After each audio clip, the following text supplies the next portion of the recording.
Of all the NBA head coaches right now, many did not play in the league, but a bunch did, like Doc Rivers, Tyronn Lue, Luke Walton, and Steve Kerr. While Walton and Luke both played with Kobe and Shaq at different times, Luke will have a huge challenge ahead in coaching LeBron James, while at times it was a very difficult situation to be in, especially in Cleveland for Tyronn Lue. How's it going, guys? My name's Wilson. The most relevant head coach today, remembered as a player, Golden State's Steve Kerr won 5 NBA championships, 3 with the Bulls from 96 to 98, 2 under Coach Pop with San Antonio in 99 and 03. After a stellar 15-year playing career, Kerr worked as a commentator and general manager after taking the Golden State job in 2014 after Mark Jackson. Kerr has won 3 championships as a head coach in the last 4 years, and perhaps many more to come. Everybody knows Kerr's success in the NBA at all levels, but here are 5 current NBA coaches right now many of you wouldn't know played in the NBA. Starting with Rick Carlisle of the Dallas Mavericks.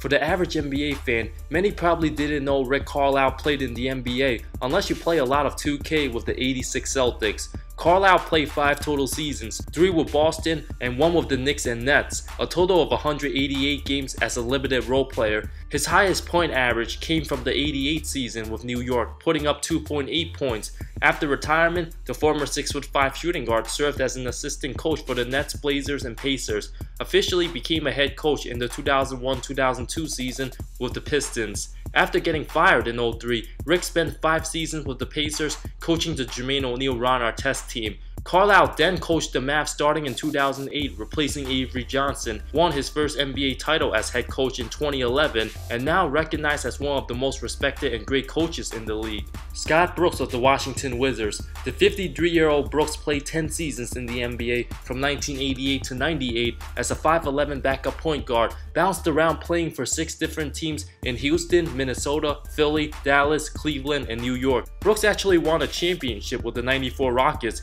averaged 5.2 points that year, led by the great Hakeem Olajuwon. Was traded mid-season to Dallas afterwards. Upon retirement, Brooks got his first coaching gig with the Los Angeles Stars of the American Basketball Association, got his first NBA coaching job in 03 with Carmelo Anthony's Nuggets, spent a season with Sacramento in 06-07, joined the Sonics during the Kevin Durant rookie year. After PG Carlesimo was fired in November of 2008, Brooks served as the interim coach, was officially named OKC's head coach on April 2009, led the Thunder to 5 straight postseasons, won Coach of the Year honors in 2010, made the finals in 2012, was fired a week after the Thunder missed the playoffs after the 2015 regular season. After taking a year break from coaching, Brooks was hired by the Wizards on April 26, 2016, entering his 3rd season in the nation's capital. Billy Donovan of the Oklahoma City Thunder.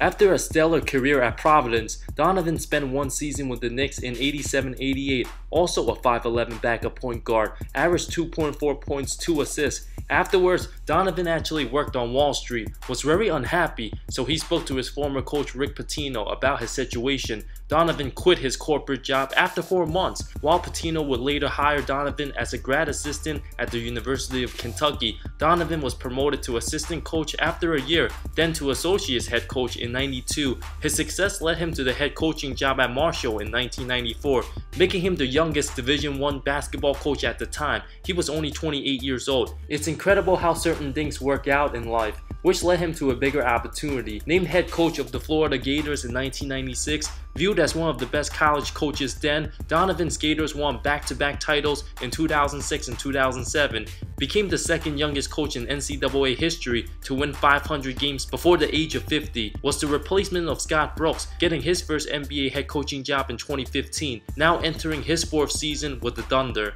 Nate McMillan of the Indiana Pacers. McMillan played 12 seasons in the NBA from 1986 to 98, spent his entire career with the Seattle Sonics. Outside of Sonic fans, I don't expect many young people to know McMillan played in the league. The 6'5" point guard came off the bench for more than half his games, was a very solid player, averaged 5.9 points, 4 rebounds, and over 6 assists. Best known for his great passing ability and defense, McMillan averaged over 8 assists his first 3 seasons, led the league in steals in 93-94, was named 2nd team all-defense in both 94 and 95, had 4 career triple-doubles. After retirement, McMillan stayed in Seattle as an assistant under Paul Westphal, was officially named head coach in the 2001 season before joining the Blazers in 2005. After 19 years of service with the Sonics, McMillan had his number 10 jersey retired by the franchise. McMillan spent 7 seasons in Portland before being hired by the Pacers as an assistant in the 2013-14 season,